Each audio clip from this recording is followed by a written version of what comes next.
Hola, profe, buenas noches, ¿cómo está? Yo no le escucho, no se le escucha el audio. No,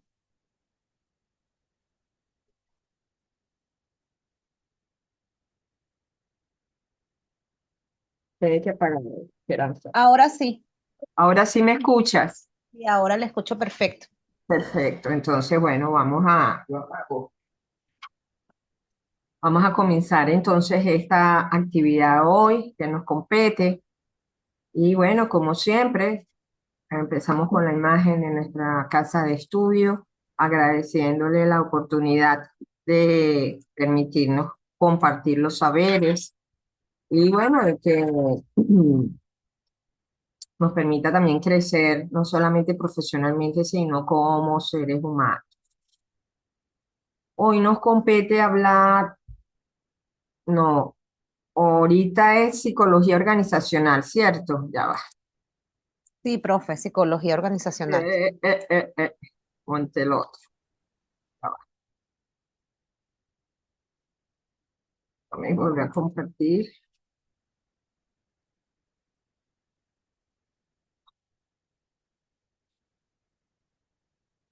Sí.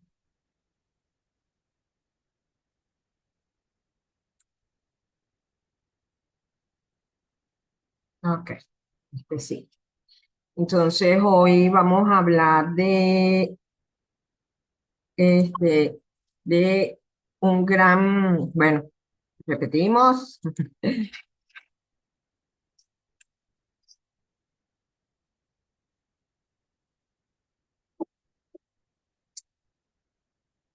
Y hoy nos compete hablar sobre la psicología organizacional y la administración por competencia.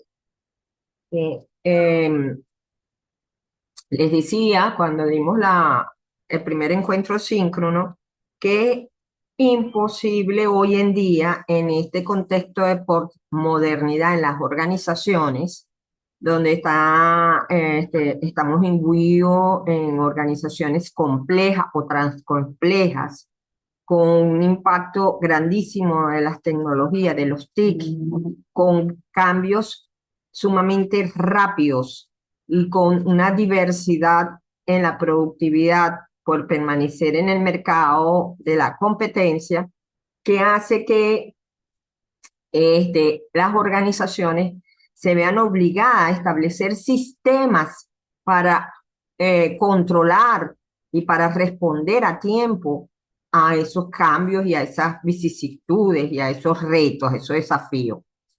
Y una de las respuestas que han encontrado las organizaciones es que tienen que coincidir todos los profesionales que hacen vida en una organización productiva, tienen que compartir un mismo idioma, es decir, no solamente aportar desde su especialidad como ingeniero, como experto en economía, como relacionista industrial, abogado, psicólogo, sino que todos deben converger en un lenguaje común de manera que se entiendan las disciplinas de los otros, se compartan la multidisciplinariedad, se conozcan los resultados de todos, para todos, y puedan realmente fluir mejor la comunicación y la toma de decisiones en la organización.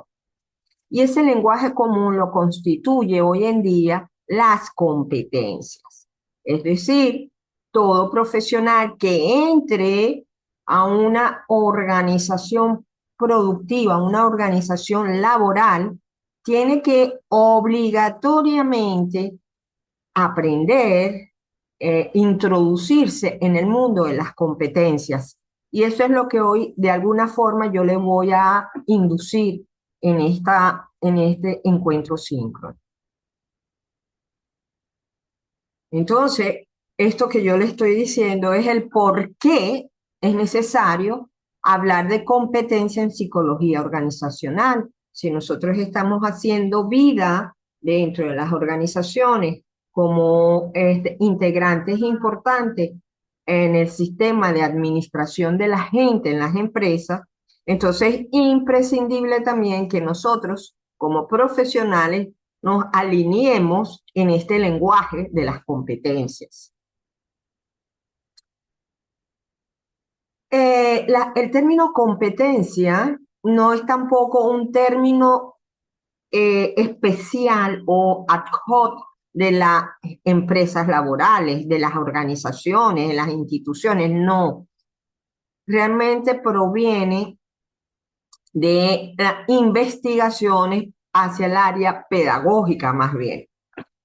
Y realmente es el sistema educativo quien comienza a introducirlo en sus elementos curriculares de evaluativos, de desarrollar la personalidad del individuo y entonces determina, vamos a decir así, didácticamente, que podría verse la competencia como una definición con tres puntas en donde convergen o donde están unidos tres elementos.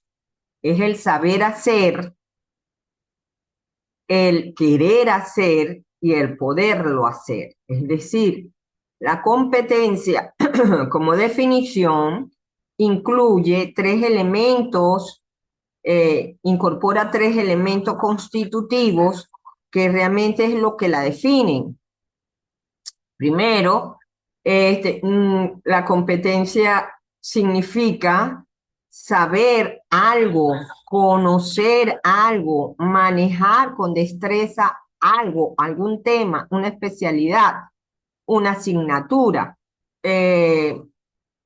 Pero no es solamente saberlo, es también tener la actitud de quererlo hacerlo. Es decir, de poder hacerlo. Eh, Aquí van todas las cualidades, desde físicas hasta cognitivas del ser humano, que le permiten desarrollar ese conocimiento. Por supuesto, sabemos que yo quisiera por lo menos conocer o dominar un tema musical, por ejemplo, pero si yo no tengo, ¿verdad? Este, el, el conocimiento de música, pues muy difícilmente puedo desempeñarme en el mundo musical. Entonces no es solamente querer hacerlo, es que también tengo que saber cómo hacerlo, saber hacerlo, pero también tengo que poder hacerlo.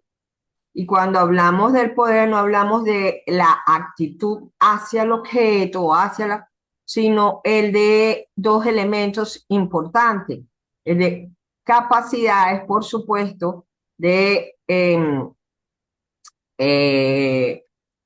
que impulsan el hacerlo, pero también de los recursos alrededor que me permiten hacerlo. Entonces, allí sí está completamente el término competencia. El término competencia entonces acuña esa posibilidad del ser humano de conocer bien algo, de desarrollar destrezas, habilidades, ¿ok? En algo, conocerlo bien, pero también el de hacerlo con un nivel de actitud positiva hacia eso y además de tener todo el poder hacerlo, la competencia para hacerlo de una manera óptima. Entonces, cuando tenemos esos tres elementos, y valga que es una definición estructural que vale para todo el universo, es decir, para el mundo organizacional, para el mundo educativo, si lo queremos aplicar en la casa y decirle a nuestros chamos, mira, tú eres competente también, no es que solo no sepa manejar la bicicleta, sino que la tiene que manejar adecuadamente, tomar todas las previsiones para tener los aparatos de protección, es decir, tener todos los recursos para hacerlo de manera buena. Entonces, allí estamos hablando realmente de competencia. Visto desde el punto de vista más psicológico, podríamos decir entonces que la competencia y esto cabe también en el mundo organizacional, por supuesto, que es el que nos compete a nosotros, eh, estaríamos hablando de conductas observables, como sería el desempeño, pues, o sea, sí, realmente la persona ejecuta la actividad, realmente la persona trabaja en equipo, por ejemplo, o la persona tiene el conocimiento de la estadística descriptiva, lo maneja muy bien, saca muy buenas gráficos, tablas, proporciones e interpretaciones, pero es que además detrás de eso, debajo de esa capacidad, existen otras cosas no observables u otros elementos no observables, como sería, por ejemplo, eh, el caudal cognitivo, o sea, tiene capacidad para analizar en abstracto. Él sabe que es bueno en eso, que es bueno haciendo estadístico, está motivado a hacerlo, le gusta hacerlo. Además, en torno a eso existen unas características de rasgos de que, bueno, le gusta el trabajo numérico, que le gusta concentrarse en su trabajo, que quizás prefiera trabajar solo para obtener los datos numéricos antes que trabajar eso en grupo. En fin, hay una serie de características que definen a esa persona que realiza supongamos, la base de datos numéricos de una organización.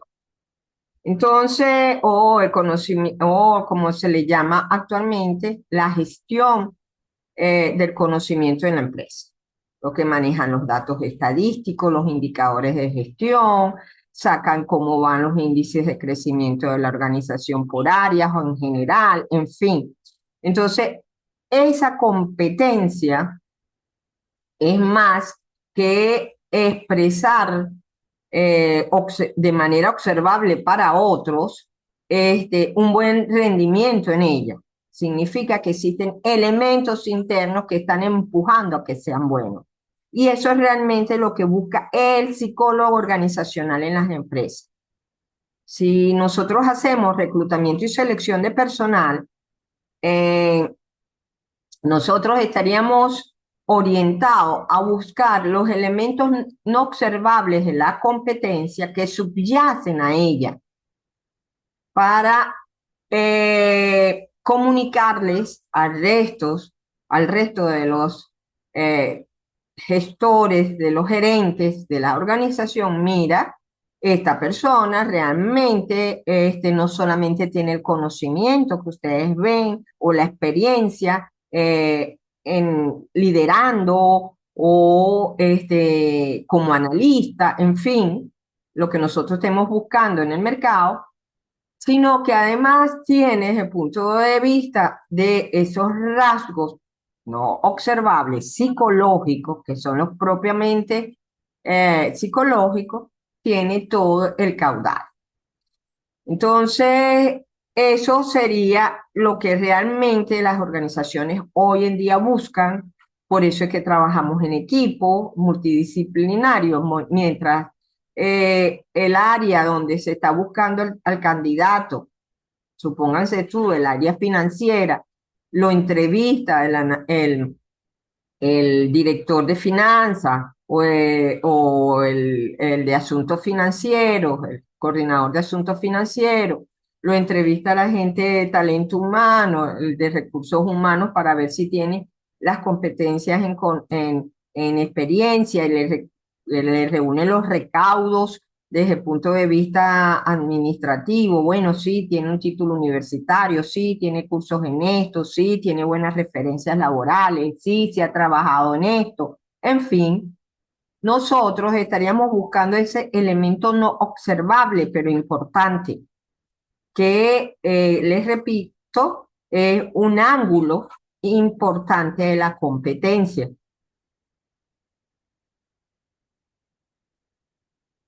Quien habló por primera vez de ese término aplicado en las organizaciones fue Richard Boyatzis.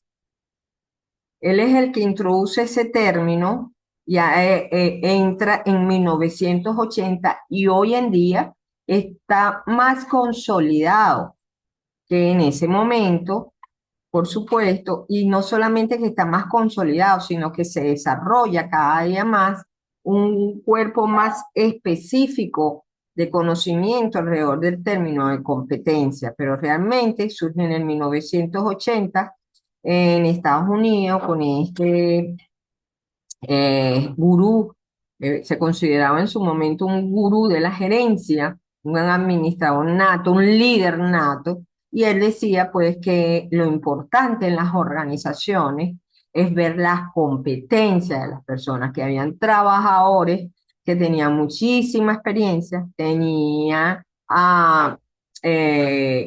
en su resumen, en su hoja de vida, en su resumen curricular, muchísimo contenido académico formativo, pero que aún así dentro de las organizaciones no eran competentes, no se demostraba ese conocimiento adquirido en términos de conducta observable. Y él entonces empieza a trabajar con esta terminología que era típica de la educación y dice, bueno, algo de eso tiene que ver también en la organización, indudablemente. Tenemos que buscar más características de profundidad. Y señores, es allí donde comienza realmente en los 80 el florecimiento de la psicología en el área de reclutamiento y selección de talento humano como el buscador de esos elementos subyacentes de la competencia, es decir, esas características no observables, pero importantes, que ayudan realmente no solamente a desarrollar ese saber, ese conocimiento, sino que nos indica cómo está esa persona a nivel de sus motivaciones, es decir, si quiere hacerlo, si puede hacerlo y qué recursos tiene para hacerlo. De allí, en la década de los 1980, se fortalece realmente, se generaliza el uso del psicólogo organizacional en selección para todas las áreas. Antes, en 1950, o posterior a la guerra, 1946-47, comienza fuertemente ese movimiento de incorporar el psicólogo en los procesos de selección, pero siempre con habilidades duras como inteligencia, razonamiento abstracto per se, algunos rasgos de personalidad de acuerdo a nuestros teóricos tradicionales, pero eso resultaba una información densa para los gerentes, para los que gestionaban en la organización. Y realmente se limitaban al uso del psicólogo en la selección en aquellos casos como muy específicos que para ello eran impactantes. Pero luego de la incorporación del término competencia es que realmente comienza a trabajar el psicólogo con vamos a decir, con esta guía, con este mapa que le sirve a él para informar en un lenguaje visible para los directivos, gerentes y tomadores de decisiones en la organización, la información que da el psicólogo en selección, así como también le permite compartir la información con los otros profesionales. Entonces, ya nuestro trabajo era leíble, por decirlo así, para relacionistas industriales, para abogados, para gente de gestión de finanzas, para ingenieros que siempre son duros y ven las profesiones sociales como no exactas. En fin, esto nos abrió un campo muy determinante dentro de las organizaciones productivas y nos permite entonces ese compartir la información. Y no solamente eso, sino que ya empiezan organizaciones internacionales de renombre, como serían, por ejemplo, todo lo que tenga todas las organizaciones de ISO, del sistema de gestión de la calidad y de control de la calidad, comienzan a acuñar esta terminología también. Bueno, entonces encontramos que Boyaxi considera que el conocimiento se transforma en competencia cuando es movilizado en la práctica, dando lugar a acciones observables y por lo tanto evaluables. Las organizaciones no querían más definiciones abstractas, más, bueno, tiene un buen nivel de intelectual, ajá, ¿y qué sirve, y para qué le sirve eso a la organización? ¿O cómo se extrapola eso en la organización? ¿Qué beneficio le va a traer a la organización? Eso era la información que ellos querían. Y eso es lo que permite justamente trabajar con la terminología de competencia. Entonces, Boyaxis, muy hábil él, dice, bueno, la competencia es conocimiento, pero que un conocimiento en la práctica y que debe ser observable y por lo tanto medible para la organización. Nada me sirve para que me diga que tiene un super ego débil o un super ego fuerte, que tiene, está tensionado, que tiene poca lealtad grupal, pero ¿qué es eso para la organización? Entonces, cuando hablamos ya de competencias, porque estoy obligada a expresarlo en forma de conducta observable, entonces ya se convierte entonces en una verdadera competencia. En otras palabras, la competencia laboral es el conjunto de conocimientos, habilidades, actitudes y valores cuya aplicación en el trabajo se traduce en un desempeño superior que contribuye al logro de los objetivos claves del negocio. ¿Ok? Entonces nos encontramos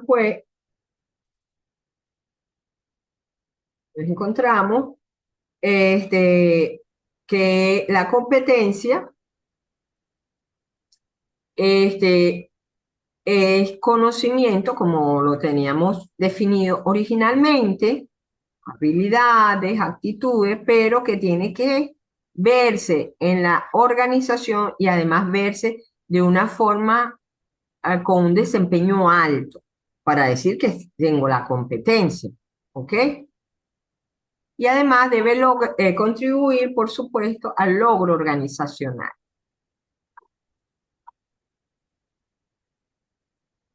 Como les decía, es una terminología que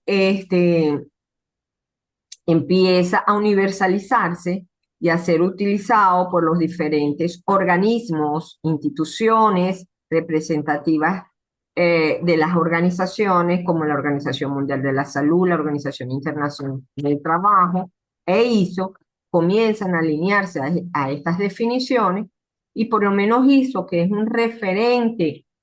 universal, un referente universal de lo que es el término, la excelencia en calidad, define entonces la competencia como la habilidad demostrada para aplicar conocimientos y aptitudes. Sencillo, sencillito, sencillito. Habilidad demostrada para aplicar conocimientos y aptitudes. Yo soy hábil en tanto manejo bien, adecuadamente lo que yo voy a manejar. Yo soy hábil en la realización de entrevistas, quiere decir, o yo tengo competencia en la realización de entrevistas, quiere decir que yo soy hábil en el manejo de la entrevista y además aplico todos los conocimientos concernientes a lo que es la entrevista.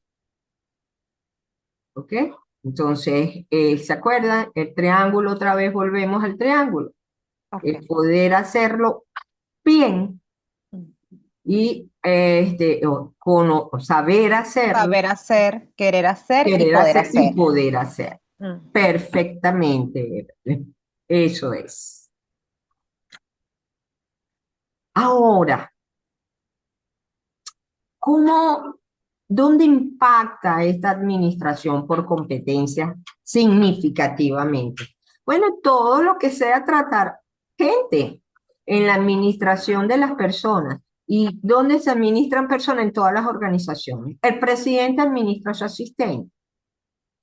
El gerente administrativo está an- eh, trabajando con su grupo de administración, contabilidad, finanzas, despacho, logística, en fin. Las personas de talento humano per se, que es el sistema típico de la administración de gente, pues trabaja con toda la organización viendo las conductas, el rendimiento, haciendo la mejor selección que pueda, evaluando y desarrollando el personal. Entonces, todos los sistemas de la organización, todos, absolutamente todos, el de seguridad física, el de seguridad laboral, el de planificación, el de producción, el de administración, el de finanzas, la presidencia, todos, absolutamente todos tenemos que ver con gente. Y si todos tenemos que ver con gente, todos tenemos que conocer el sistema por competencias, porque es el lenguaje que se le aplica a la administración de gente. Claro, viene liderizado desde la gestión. Viene liderizado desde la administración de talento humano, por supuesto, pero atañe a toda la organización. Y es increíble cómo en la medida que aumenta el nivel jerárquico en una organización, más se adueñan del diccionario de competencias, de uso de las competencias. Entonces hoy vemos, por ejemplo, directivos muy claros, más claros que los que administran gente, o de los que, o de algunos sectores, por ejemplo, que te hablan de la competencia, por ejemplo, liderazgo, trabajo en equipo, comunicación efectiva, y eso, y todo lo hablan con una propiedad y con unas definiciones muy claras de las terminologías. Entonces, eh, el sistema de competencia se irradia en toda la organización, pero por supuesto hay sistemas donde son deberes, incluso los que deben liderizar ese empuje, como es el sistema, indudablemente, de gestión de talento humano, capital humano, recursos humanos, como se le quiera llamar. Y dentro de esos sistemas existen todavía subsistemas especializados que deben ser, eh, vamos a decir, garantes incluso de que se maneje el sistema con toda la propiedad. Y aquí estamos entonces hablando de los sistemas de reclutamiento y selección de talento humano como el principal. Cuando yo invito a algún candidato a que participe a que pueda entrar a mi organización, o lo invito a que participe para ver si queda dentro de la organización, yo debo definirle claramente cuáles son esas competencias que la organización quiere que él tenga. ¿Ok? Entonces, por ahí comienza un sistema de competencia, de administración por competencia. Luego, cuando está dentro de la organización, yo debo evaluarlo con cuáles son esas competencias que su cargo requiere que él haga excelente o que se destaque. Acuérdense que cuando hablamos de competencia, estamos hablando de conductas observables óptimas. Yo no puedo decir que una persona tiene una competencia porque es un apenas alcanzable conducta. No, es competente cuando la maneja con soltura, con habilidad, conducta óptima. Entonces, la evaluación de desempeño, pues tiene entonces esa finalidad, chequear cuál es el cumplimiento de mis objetivos organizacionales en términos de competencias emitidas para lograr la finalidad de las funciones. Y luego hay otro subsistema que es importantísimo y y que es quizás no el de mayor impacto, todos son impactantes, el de reclutamiento y selección, las evaluaciones de desempeño, pero el de desarrollo organizacional, es decir, esos cambios que hacen las organizaciones de estructura, de transferencia, de traslado, en fin, de crecimiento organizacional, de cambios por tecnologías que ellos deciden hacer, por ejemplo, diversificación de mercado, diversificación de productos, en fin, los directivos, la alta jerarquía, se maneja mucho con desarrollo organizacional. Es decir, estima qué competencia quiero ahora yo aplicar en esta unidad o qué quiero yo que se produzca en planta, cuáles son los nuevos productos que deben diseñarse o rediseñarse, cómo va a ser el proceso nuevo de segmentación de mercado y comercialización de un producto. Entonces allí aplica el desarrollo organizacional, pero siempre con el término de competencias. Ya yo no voy a decir quiero un vendedor así o voy a buscar un operario que tenga estas características, sino qué competencia necesito yo de ese vendedor y qué competencia necesito yo de ese operario que va a venir a hacer ese nuevo producto. Profe, sería como una evaluación exhaustiva del perfil de la persona que va a desempeñar ese cargo. No solo en cuanto a su capacidad profesional o digamos sí, Técnica, técnica. técnica, Ujú. sino que desarrolle unas ciertas actitudes. Incluso yo estaba pensando de que usted está hablando habilidades blandas, ¿no? Así es, exactamente es eso. O sea, cobra cada día más importancia para el proceso de talento humano, de gestión de personas, el incorporar no solamente las cualidades técnicas, los conocimientos, sino de que realmente las actitudes de los trabajadores, las motivaciones y las posibilidades cognitivas de los trabajadores, porque realmente yo puedo querer hacer que yo, me pasa a mí, yo quisiera a lo mejor trabajar dentro del proceso de producción en la elaboración de los conos de barquillas en la punta más específica donde se le mete pedacito de chocolate, pero resulta que yo tengo un pulso terrible, que ya que soy zurda y no manejo el aparato localmente. Como es un aparato fijo, pues hecho para derechos. Entonces, ya hasta eso tengo que medir con exactitud. Es decir, yo tengo que ver todo el espectro, no solamente que yo sea una buena operadora, mira, no, es que ya he hecho barquillas toda su vida, he hecho mezcla de barquillas toda la vida. No, ahora es que ya necesita manejar un aparato que la tecnología le está incorporando, pero que ya no puede. O ¿Sí? sea que ahí se evaluaría lo que pueda adaptarse porque aquí estamos hablando incluso de inclusión, porque cuando Sí. hablamos de que hay una persona zurda, de que no, Ujú. quizás el tema de salud, o no sé si llamarlo de salud, pero Sí, el sí, de tema, salud, de neurológica en todo caso, no tengo pulso. ¿Sí? Todo claro, eso es importante, todo, el poder, y eso es el poder hacerlo.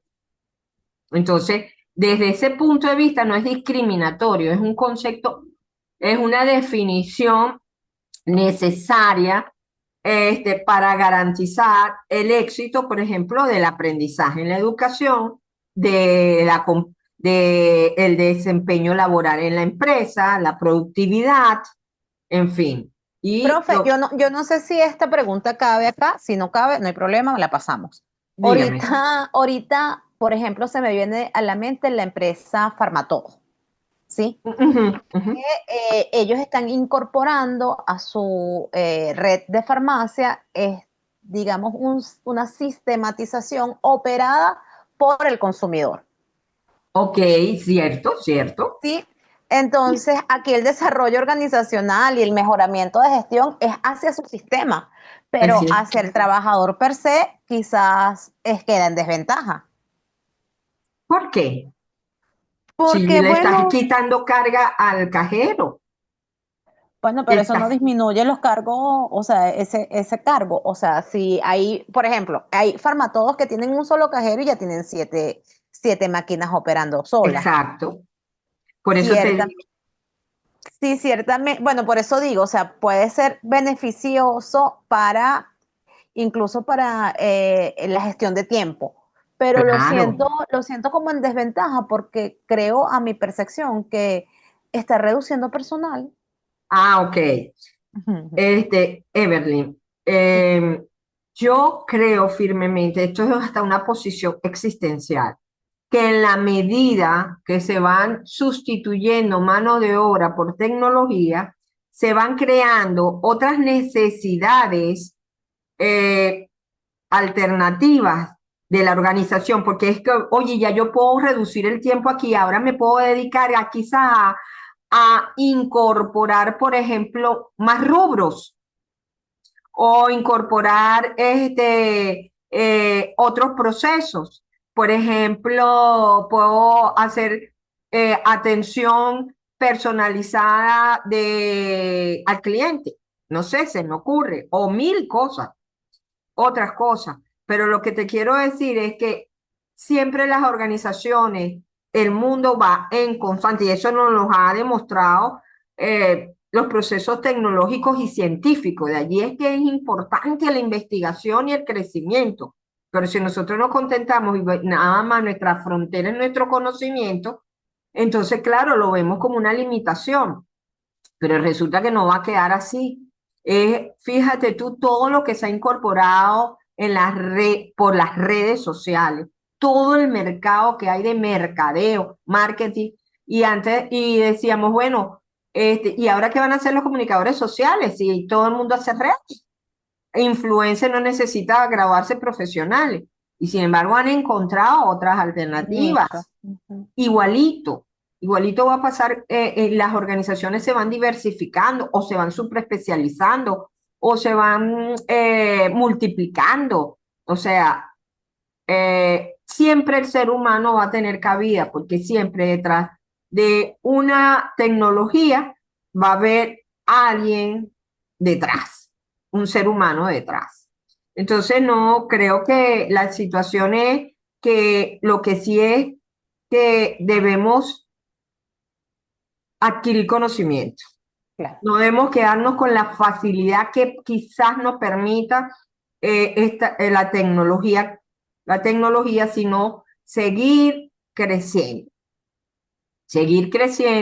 y el ser humano pues seguirá inventando y creando y incorporando y bueno, y nos perdemos de vista. Pero sí, sí, sí. Queda menos un minuto. Entonces, Ay, no me digas, me quedaron dudas. bueno, nosotros como psicólogos para decir,